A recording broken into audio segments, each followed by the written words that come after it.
training partners. Here come your training partners. So smart, so strong, so funny. Let's go with your training partners. Team, welcome to Training Partners, where two fitness professionals bring you strong takes held loosely. I'm Weezy Shoemaker, joined by none other than Justin McClintock, and today we'll be bringing you some strong takes on compromise and why you should do more of it all the time, forever. Nothing but compromise all the time. Prioritize everyone else first. Get out of the way. Give them an inch. That's all we need to say. Fine. It's a 30-second episode. Goodbye.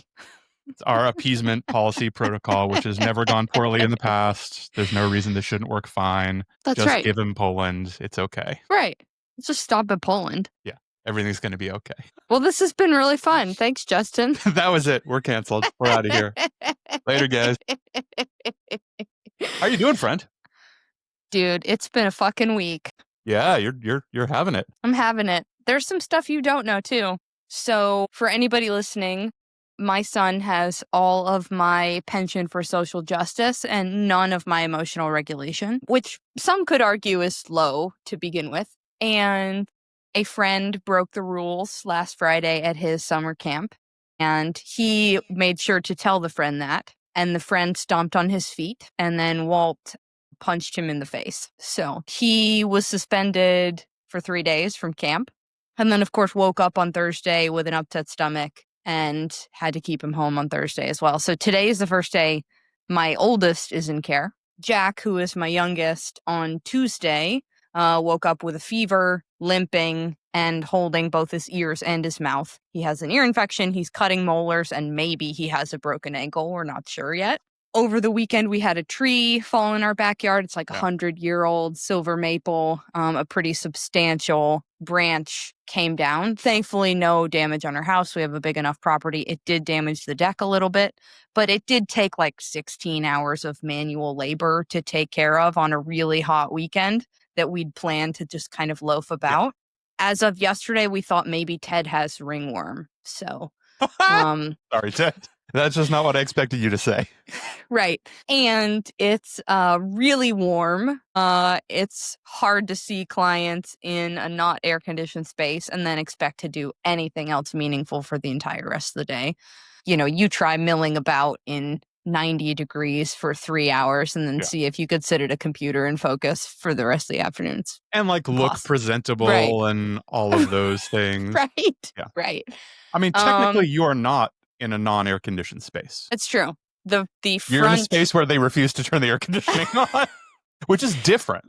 To be fair, the owner does run the air conditioning when he is there, but only up front in like the offices. Mm-hmm. And I'm not training in the offices. I mean, it's a CrossFit gym. It's exactly what you'd expect it to be from the space, right? Like doors open, fans on. This is as good as it gets here. And it's still fucking terrible for me. Yeah.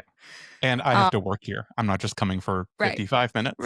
Right. I'm not here for an hour and then can go home and take a cold shower and get on with my day. I'm there for somewhere between 4 and 6 hours straight. So suffice that to say, both Ted and I have been doing our very best to be productive workers and helpful parents. Oh, and also our dishwasher broke. Oh, right. Right. So all of these are very first world. Like our dishwasher's out and a branch fell on our deck. But it's been fucking hard. Yeah. So, well, I don't know if they're first world problems. The first world part of it is that it's mostly a terrific inconvenience. None of these things are demolishing your life or driving you into bankruptcy, or you're not deciding if you're going to make the car payment or fix the dishwasher. That's awesome that it is only an inconvenience, and that's very fortunate. It still sucks, right? This is actually this is honestly a great lead into what we're talking about today. Yeah, let's go. We're holding these things relative to each other. It still matters where it is. Comparing it to other people's hardships isn't actually that useful because it is a real hardship and it is valid, and we should deal with it and recognize it and do what you can about it. That's fair. Thank you for that call out. Of course. Speaking of what we're going to speak about today, this is, first of all, I appreciate you agreeing to do this. This is a very, very important topic to me. and is something that I feel like does not get talked about enough. I don't know why. It gets talked about obliquely, but I feel like it needs to be addressed head on. And that is what I generally call the comparison trap. It is a big, gross trap that people fall into all the time. And it is an excellent way to erase or even reverse progress on almost anything. Does this sound familiar so far? This does sound familiar. So we're talking about comparison. When I say comparison, I'm really talking about judging your own progress in relation to other people's perceived progress. And this could be moving towards any goal. So if we're in the gym, maybe it's strength or function or skill or overall fitness or body composition. It can also be financial success or relationship success or any of these things, holding and judging and deciding how well or not well you're doing or how much progress or lack of progress you have only and kind of exclusively in relation to other people. And that being the metric. Can I make a call out here? Please. It's totally reasonable to expect that the other person could be you from a previous stage of life. Oh, we are going there. Yeah, let's go. That's the top of the mountain, my friend. So excellent preview. So part of the reason I think this is really important to talk about, first of all, it's come up over and over and over again for years. And especially when I started doing lots of one-on-one work and mentorship things, it is the thing that pops up again and again. That is this insidious thing. It's just this thing that crawls into people's brains and will stop them from seeing good things about themselves. I feel like I consistently see people who are unsatisfied and frustrated, and they get terrible self-talk, and it's incredibly common. And I feel like, at least in the coaching community, we don't talk about it that much or maybe enough. Because it's uncomfortable. Super uncomfortable. So judging your progress and achievements by comparing them to other people's supposed, alleged successes, right? Are you strong? Are you fit? Are you out of pain? Are you athletic? Do you look good? Are you rich? Are you happy? As held up side by side to someone else. And part of the big problem with that is it's very unlikely that any two people actually have the same goals, even in really close competition, even we're talking about on a bodybuilding stage, right? And there's every reason to compare yourself to those people to a degree at some point. They might be working on different things. This person sees this shortcoming. This person sees this shortcoming. It's so unlikely to be accurate because certainly your goals are different, never mind your genetics and your history and all of these things. But outside of like a strict sport setting, you have no idea how someone is doing. You have no idea how someone is feeling. You have no idea how they perceive themselves. Right. You have no idea. No. And how could you? I've gotten to speak to lots of sort of high performers or people who are considered successful and stuff. And the amount of those people that are unhappy and depressed and want more and are trying to make big changes and are completely unsatisfied. And you can turn around and hold that person up and say, wait. You're there. You're like so many people's goal and you're so unhappy. And they fall into the exact same trap. Yeah. So I was trying to think through this. I have some notes here because I was trying to unpack it a little bit. And one of the important elements of this, I think, is like, why does it happen? And the first thing that occurred to me is it's the most natural thing in the world. It makes perfect sense. And it can be, comparison can be healthy. This can start in healthy ways, right? Yeah.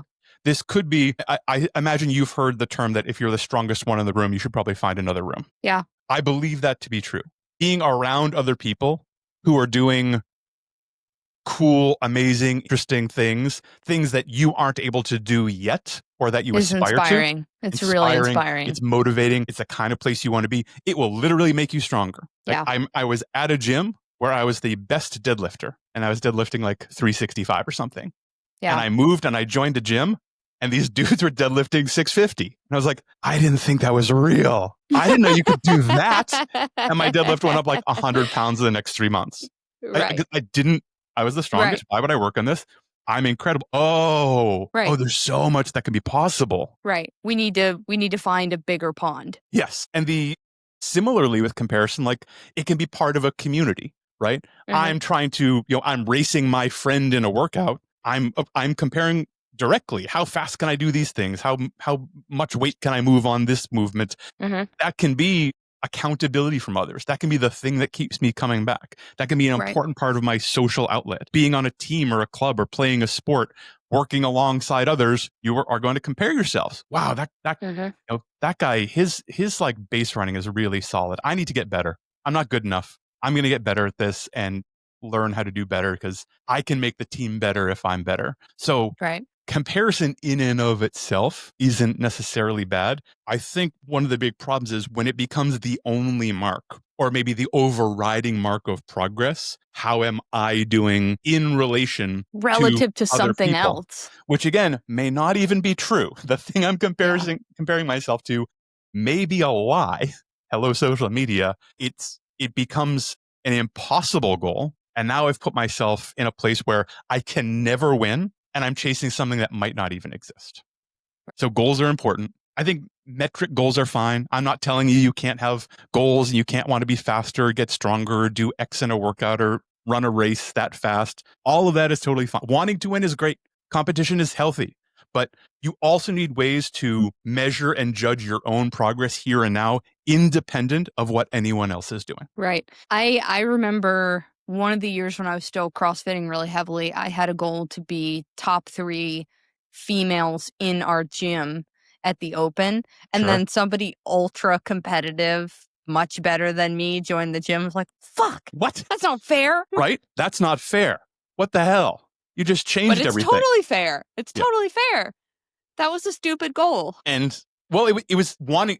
I think that's a great example, actually, because wanting to be better is great. Wanting to hit X metrics. I want to do Fran in this time or back squat. Right. Like all that is totally cool, especially if it makes sense, judging you holistically. And if that puts you in the top 3, cool. This is a challenge I can edge out. There's always someone stronger in the world. There's always, save, a couple of gold medalists and a couple of world record holders. There's always people who are going to be better. That's just the nature of the world. So you can't win that. No. And also, the people who are those gold medal world record holders, that's not true perpetually, right? Nope, it's true for moments. Right. That's a moment in time. Yeah. So this idea, and I think that's really important too. So wanting to be better is great. I think wanting to, and whatever better means. It's not that you're not good enough. Yeah. We can always be better. I want to adapt. I want to challenge myself. I want to be a little smarter, a little more well spoken, a little stronger, a little faster, look a little better, be a better husband. Like I want to be a little better at all of these things. What if the person you're comparing yourself to, the thing you're comparing yourself to, isn't a high enough goal? What if you actually have so much potential that that's too low? Why are we aiming there? Right. And I know I've certainly had professional conversations with coaches where they state like a client goal or an income goal or a business goal. And I kind of wrinkle my nose and be like, well, would that make you happy? Is that all you got?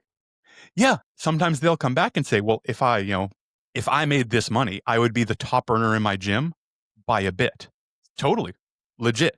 And being the top earner is kind of cool. Given what you described and your skill set and the needs that you see, I don't see any reason you can't do double what you just did. So why are we aiming so low? Right. So if you're comparing yourself there, you might actually be stifling yourself. Also, especially in this social media age, what if you're chasing a lie? What if it's just not true? Between Photoshop and video manipulation and pharmaceuticals that aren't disclosed and and really iffy things that happen in iffy ways, it could just not be true. Right. We talked about that in the pod that went live this week on Coaches Good, Bad, Weird, on people not disclosing when they're on something like a GLP and they've lost a bunch of weight, or not disclosing that they're on gear and they're absolutely shredded. And particularly, like, I don't think that anybody or everybody who is on these things is obligated to be candid with that, right? Like, there might be a reason that you've decided to keep that private. And also, if I'm somebody who's on gear and I am selling a template specifically related to like get shredded fast, that's a fucking lie. Like, and there's going to be people who think, oh my gosh, I want to be like him or her. This is incredible. I'm going to sign up for this. And then in 6 months, I'm going to look that good. And it's just bullshit. It is a harmfully incomplete picture. And the fitness industry is full of these people who are doing a number of different things a lot of the time. Yeah. Maybe they're using a lot of pharmaceuticals. Maybe they're heavily manipulating their photos and videos. Maybe they're just outright lying about weights they're moving and times they're doing and things like that. All of this is propped up. And they may or may not feel good about it, but the intent is to make money off of that. Yep, buy my template, buy my supplements. I have this hormone panel that I've somehow been allowed to like refer you to, and I get a 15% commission off of it. That's what you really need, bro. And what they're not telling you is that their genitals look funny and they're not sleeping well and their resting heart rate is 170. Right. And they're not telling you that, hey, this is just me for this cycle because I cannot do this forever. I will explode. Yeah, 100%. And I honestly don't really care if people use pharmaceuticals and steroids and things like that. Like, do it to your own body as long as you're not hurting anyone else, not getting taken advantage of, et cetera, et cetera.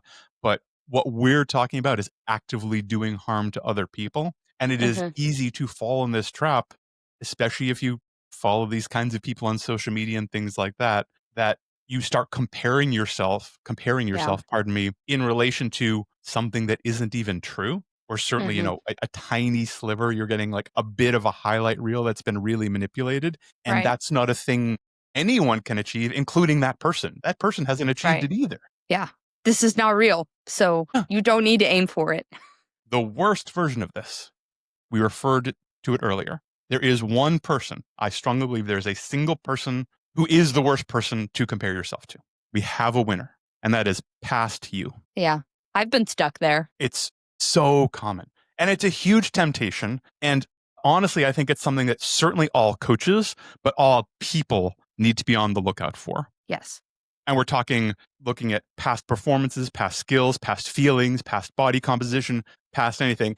I just want to get back to so-and-so. I just want to do ABC again.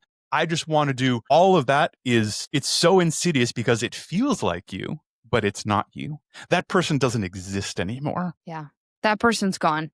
That person had an entirely different set of needs, requirements, priorities, financials, yada, yada, yada, yada, yada. I see this come up often in postpartum women. And listen, I have been right there too, because been postpartum twice and have been in fitness for a decade. It is so tricky and no good comes from it. Were you able to notice that when it was happening? Yes. And I, for a while, was not able to break out of it, right? Like, this is good, but like, this is the best I felt doing this for the past seeable future. Oh, gosh, edit that out. No promises. And I'm not 22% body fat like I was, or I'm not deadlifting 300 pounds like I was, or I'm not able to do the gymnastics movements I used to be able to, or it's harder to recover, it's harder to meal prep, like go down the list. Something that I think is really helpful to remember, particularly for people who are stepping into a no child to post-child situation, is unless you have paid a lot of money for full-time kind of outside of the normal daycare window care, you go from having as many as 10 free hours of discretionary time a day, like outside of the work window, to maybe having 90 minutes, right? And everything that needs to happen for your life to happen, laundry, cooking, cleaning, all of that still has to occur. Yeah. And certainly there are things that we can do. There's stuff that we can outsource. There are things that we can optimize. There's some fat that we can trim from the schedule to get a little more efficient. But also, I have always gotten up somewhere between 4 and 6 a.m. since college.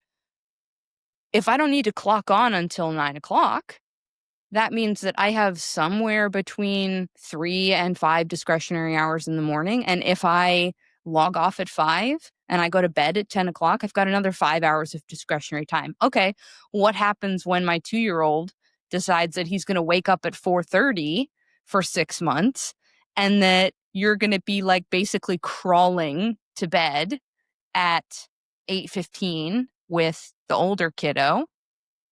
Great. I now have had to shrunk who I am as a person outside of what do I do to make money from 10 hours a day into, I don't know, some days like 45 minutes. Yeah.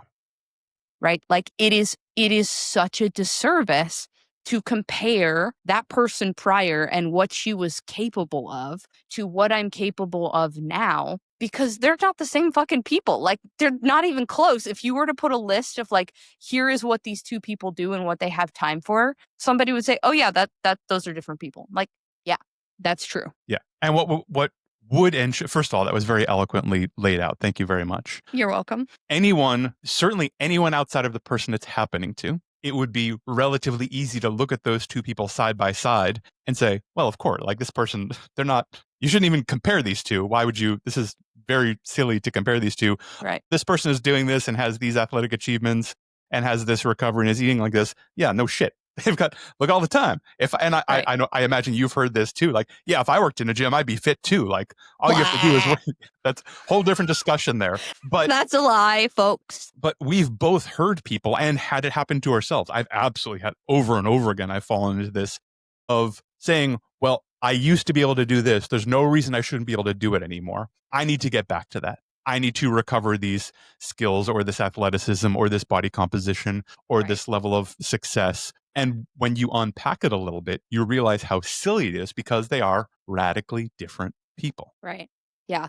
I had a client at one point who was really struggling to get outside of this hamster wheel. And a question that they asked me in a check-in was, why can't I figure this out? Like, why can't I find a way to make this work? And my answer, which felt like very surfacey to me, but that they circled back months later and said how impactful it was you haven't found the right way to implement this within the demands of your current life. And I'm confident that with enough curiosity and enough tenacity, we will figure it out so long as you stay curious and not judgmental. You haven't figured out how to do this with the life you have. You have a different life than you did 5 years ago when you're telling me, I had this dialed in and it was exactly the way I wanted. And why can't I do this? You haven't found a way to make it work right now, and that's okay. And I think that the curiosity and the non-judgmentalness are incredibly key. Because if you're not curious, and we see this, so I generally say that this is true. We're not talking about what happened last week, unless you had a catastrophe. You can compare yourself to what you did last week athletically or whatever. But honestly, anything more than about 6 months, when people come to me and they tell me their PRs, especially this happens a lot with CrossFit and Olympic weightlifting too. Someone's like, well, my last time clean is, 225. Like, great, what was that? What do you mean? Well, when's the last time you snapped? Oh yeah, September 2018. Great. Exactly. It's like, okay, I couldn't care less. What happened? Something in the year of our Lord 2025. What's the best we've done recently? Oh, well, I'm not happy with that. Yeah. I get it. Yeah. I can't chase you from 7 years ago because that's pointless. And it's literally not literally, it's metaphorically just running into a wall. Like, I want to go this way. I think my destination is here, and just smash. It's a wall with a little tunnel drawn on it like they do in Looney Tunes, but it's not real and it doesn't go anywhere. And just smashing into it over and over again, be like, that didn't work. Well, I need to go that way. So away we go. Smash. Yeah, maybe if I go a little harder, or maybe if I talk really shitty to myself, make myself feel bad, then I'll have enough self-loathing to put myself through this wall with enough force that it'll finally work. And if you look to your right and your left, there's a ladder and there's some stairs. Yeah.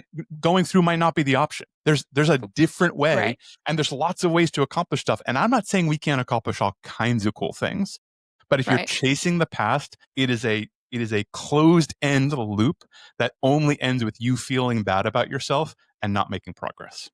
Mic drop. That's beautiful. I kind of don't want to go on. I feel like that's it.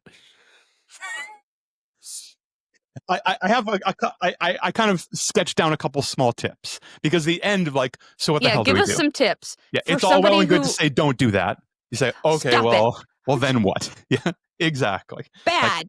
Everyone gets a spanking and go on your way. That's a whole different subscription level. That's above the feet. It's the spanking.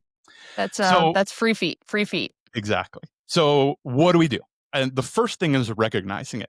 And I think a lot of this starts with self-talk. Mm-hmm. When you catch yourself talking to yourself, even just in your own inner monologue about how it used to be. I'm not good anymore because I used to do this, or I used to be this, or I used to look like this, or I used to be able to accomplish this. Hold it, notice that and cut it off immediately. We need to find ways to measure where you are right now. We can make all Right. kinds of interesting and amazing progress, but we need to pay attention to now. Comparing yourself to the past is no good. Small, this is going to sound lame and this is going to sound slightly woke. Unfollow unhelpful people. Yeah.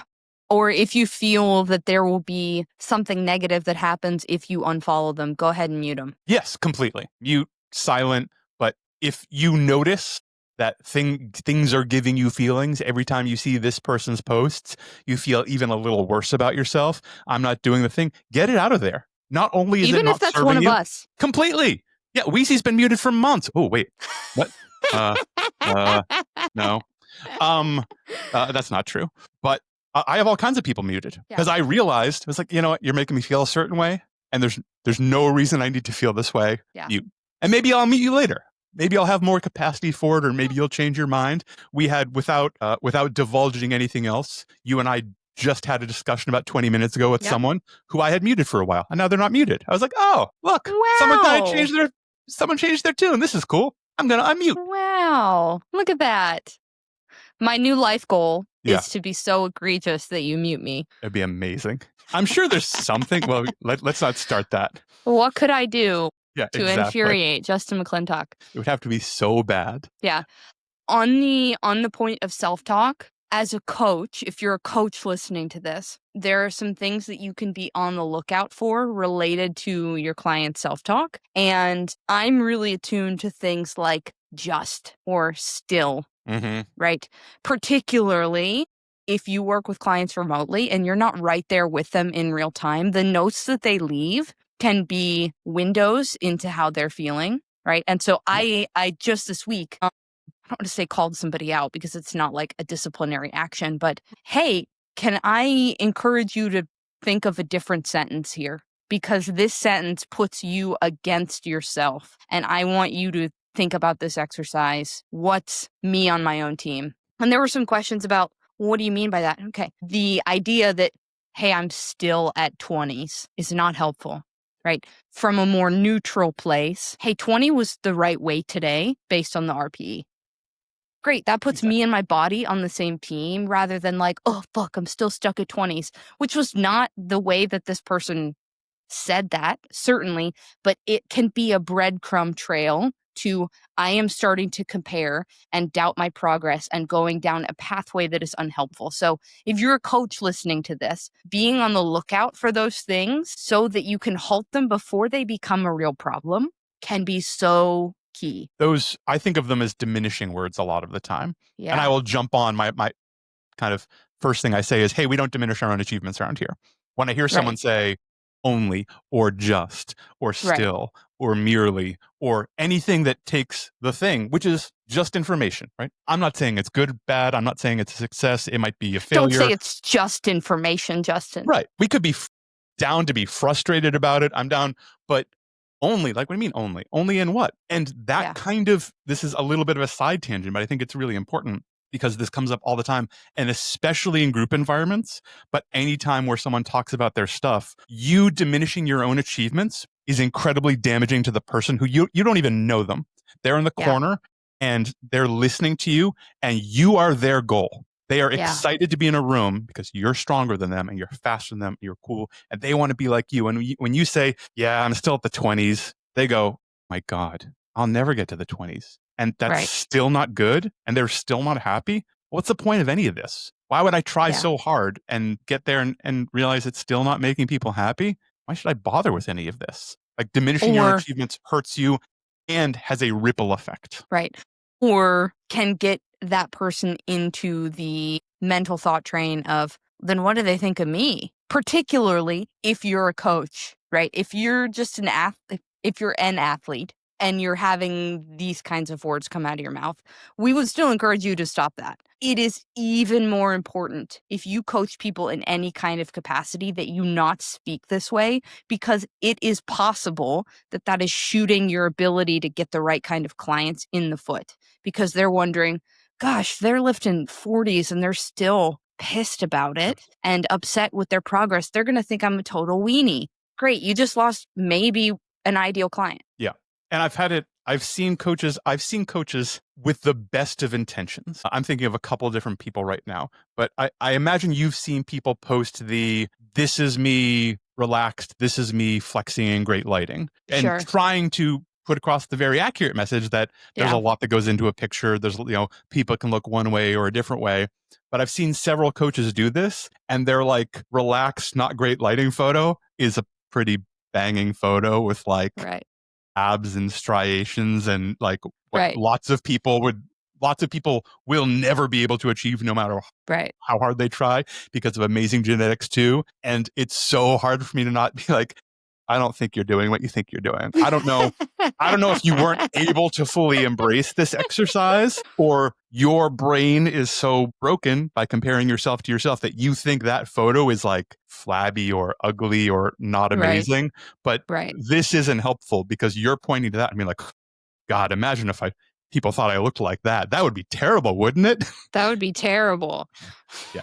And I'm going, well, I can't, I'll never look like that. So that's very silly. I don't know why I would try for anything. Right. That would be the type of person that maybe you could mute. Exactly. When you see that kind of stuff, when you notice these things pop up in your brain, and it's kind of being really aware of things that make you feel bad, whether it's external stimuli or your own internal monologue, and jumping on it, like canceling those things or changing the way you speak, all in an effort to keep you moving forward, all in an effort to give you the most ideal situation to actually make progress and actually get better and actually keep adapting and not get trapped in this shitty hamster wheel, as you termed it, I think quite accurately, that doesn't go anywhere, but uses a ton of energy and costs you a ton of opportunity. Yeah, totally. Completely. And that's going to be individual from person to person, right? There are some fitness influencers who I feel no type of way about following. And then there are some that it just kind of like gets Something in there. And I find if I'm going back to something and like, that makes me feel things, I probably need to mute that person for a period of time. Yeah. And that's totally okay. Totally okay. Totally reasonable. Thank you for letting me rant about this. It's a thing that I really think the world kind of needs to talk about more. Side note, P.S. One of the groups of people I see this pop up with the most are really experienced people. People who've been exercising for 10, 15 plus years, who have done a bunch of things and are now kind of looking back and feeling like they're less than and feeling like they're not enough and feeling like they've, like that they aren't good because they used to do whatever, fill in the blank. So now it's not good anymore. And when what has really happened is they've just entered a whole new season and a whole new category. And you can say, you're about to kick ass in masters and do all this other stuff. I don't understand why you're upset.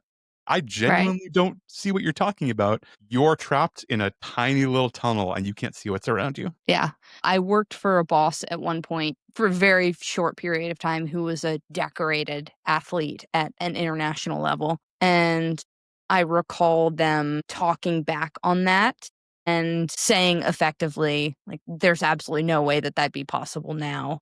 And I lament that. Like, oh, well, I don't know that I want to be in this environment. Yeah. If this is how you identify and this is the key to your identity, I think there's other problems. Right. I'm just hobbling around now, happy to pick up an empty bar. Like, oh, gotta go. Yeah. No, thanks. I'm out. Can I mute a job? Is that a thing I can do? Kind of. In fact, yes. If you don't need to make money, you can do that. Yes. It's actually, it's not that hard. It's not that hard. You just need to not have an income. Yeah. Yeah. As long as that's cool, then everything gets a lot easier, actually, if you don't need to make money. So this ignore your children, quit your job, and your life will be better. That is definitely the trailer for this episode. You just cut it. That's what we're doing. The only social media we're putting out. People who don't know me will be like, this bitch crazy. Anybody who knows me, they're all going to mute you. They're going to take your advice. Weezy, he was doing a bit and Justin did what Justin does. I'm just being encouraging. I'm an ally. I was so much happier when I was in high school and had no job and could do whatever I wanted basically all the time. Why can't I be that way again? You're like, really? First of all, were you? You remember being happy now. I feel like if we went back and had a conversation, there'd be a whole other set of problems. Right. Which is the other thing, right? Like, actually, everyone always wants to change. Everyone always wants a little more. Everyone is always going somewhere. Right. I think this could, I don't want it to, but it could pivot into a really interesting conversation about like varsity high school athletics and people who do Ooh. them and then move on from that. That could potentially be a future episode. Peaky in high school.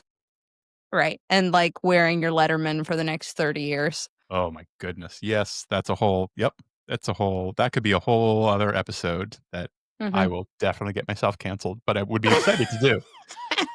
You I'm could take excited that to one. do it. Yeah, 100%. I'm down. Should we do a segment or is there anything else you'd like to add? That feels pretty complete. I know it felt like a little bit of a winding road, but I think it's an important topic to lay out there, and I'm interested to see what people think about it. Is there anything you feel we haven't tied up or noted? No, other than that when I quickly glanced at our episode spreadsheet, I read as compromise, not comparison, which is why I introed it that way. So I was wondering if it was a joke or just it's like I rolled with it. Yeah. It was just I read too fast. So maybe we'll talk about compromise some other time. I imagine we will. I mean that's the thing we talk about all the time. That's right. That's right. Okay, let's do a segment. Sweet. So today for the segment, you will be choosing who said it. Okay. You have 3 options: Joe Rogan, Dr. Mehmet Oz, or someone on the hit show Parks and Recreation. Okay, great. Are you ready? Yes. This is going to get us canceled for sure. Please don't turn any of these into the thing. I don't care if you're gay, black, Chinese, straight. That means nothing to me. It's all an illusion. All an illusion. All an illusion. I don't think Dr. Oz said that. It's an illusion. I think it's Rogan. You're right. That is correct. That is correct. Blackness is an illusion. Yeah. I guess my thoughts on abortion are, let's just all have a good time. Please be Parks and Rec. That is correct. That is, for anybody who's listening who is curious, that is a Bobby Newport quote from Parks and Rec. There's only one thing I hate more than lying: skim milk. Oh, God. That's so stupid, but it's kind of health related. I'm going to say Dr. Oz. You are incorrect. That is Ron Swanson from Parks and Rec. I'm sure people think I'm out in left field, just playing by myself. Oh God. I mean, and this is well constructed because Thank you. It could be, and I'm going to say Rogan. No, that is Dr. Oz. Out in left field, playing by himself. Yep. Yeah. If you're the greatest, why would you go around talking about it? Rogan. That is correct. That sounds kind of like Rogan. Sounds Rogan-y. Yeah. I get up at the same time every morning. I mean, that's not that interesting. I know, Parks that's and the Rec? point. No, that is Dr. Oz. Okay. That is Dr. Oz talking about his routine and how everyone should have one that's the same all the time. That old chestnut. That old chestnut. I don't care about that prize, but I'm going to win because I want his happiness to go away. That sounds like Parks and Rec. You are correct. That's April Ludgate. Yes. The rule I use is if it doesn't come out of the ground looking the way it looks when you eat it, be careful.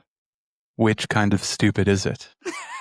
Right. Which kind of stupid? I'm going to say Dr. Oz. You are correct. Well done. We have 4 more. You ready? Groovy. Yeah. Hit me. When people get too chummy with me, I like to call them by the wrong name to let them know I don't really care about them. Ooh. Devilish. Rogan. No, that is Ron Swanson, Parks and Rec. But it's like the perfect faux alpha move. Yeah. Right. I'm glad that you guessed that. I'm afraid of heights, not unreasonably, but rationally afraid of heights. And I think everyone is. Rogan. I feel like that might have been a fear factor discussion or something. Yeah, correct. Your waist size should not be more than half your height. What in the world? Mehmet Oz. That's correct. Jogging is the worst. I know it keeps you healthy, but God, at what cost? I think this is Parks and Rec. You're right. That's Ann Perkins. Well done. Thank you. Brutal. You got about 70%.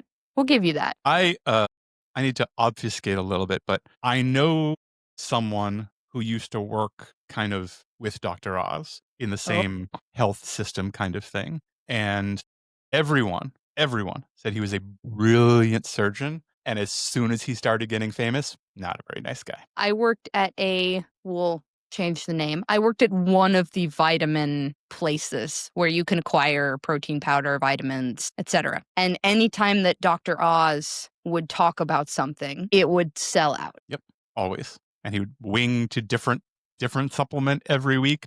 Right. No, you definitely need This is the echinacea. one. Oh no, you Right. need acai. Oh no, you need cayenne. You all in some proprietary blend by some company. Right. Yeah. Yeah. I remember when it was Garcinia kombucha, For God's and sake. people Sure. would come in and describe that in all different kinds of ways. I imagine. You want what? What? Yeah. The thing that Dr. Oz talked about. Well, yeah, sure. We've got a spreadsheet going at this point.